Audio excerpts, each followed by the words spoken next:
به نام خداوند بخشنده بخشایشگر. در جواب دومین مغز ابله جهان، آجی غنی شور بیبی گل. ای غنیگک گوش کن ما را سخن، تا رهانت مر تو را از جان و تن. گفت پیغمبر که روزی حلال، است برابر با نماز و قیل و قال. قابشویی بهتر است از آن که تو، خون مردم میخوری اندر سبو.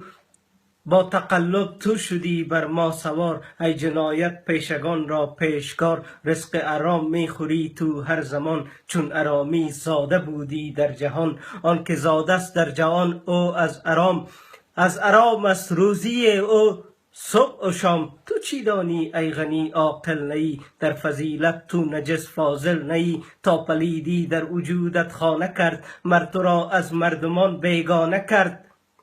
از پلیدان سر زند این طور سخن، از کنایه نش زنند بر مرد و زن.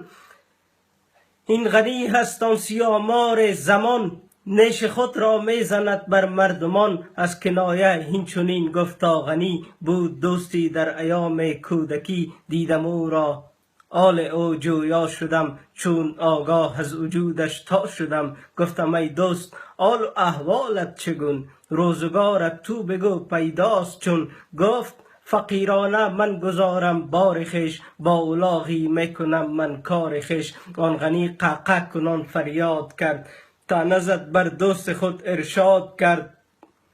گفت من شدم پادشاه این وطن، تو به خرکاری سپردی جان و تن. ای غنیگک تو چه دانی کار و بار، چون حرام را خورده ای دایم بدار.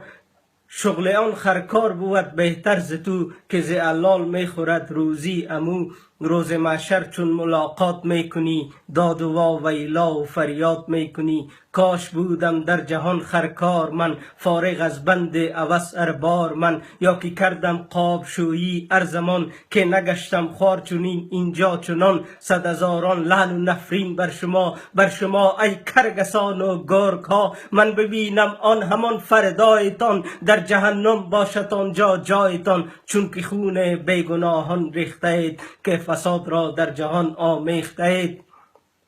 بس پلیدی کرده اید در این زمین، در جنایت همنشین با مجرمین. مجرمان و خائنان در آخرت، که بسوزند جاودان در آخرت. گرچه کردن در جهان دایم ستم، میشوند آخر ببین دچار غم. تو مپندار گرچه اینها سرخوش است، کیفرشان آتش است و آتش است. داد و آن فریادشان آن روز شنو، آهوا ویلا کنان آن روز شنو. که ندارند چاره جز درد و غم، روزشان باشد اما آنجا ستم.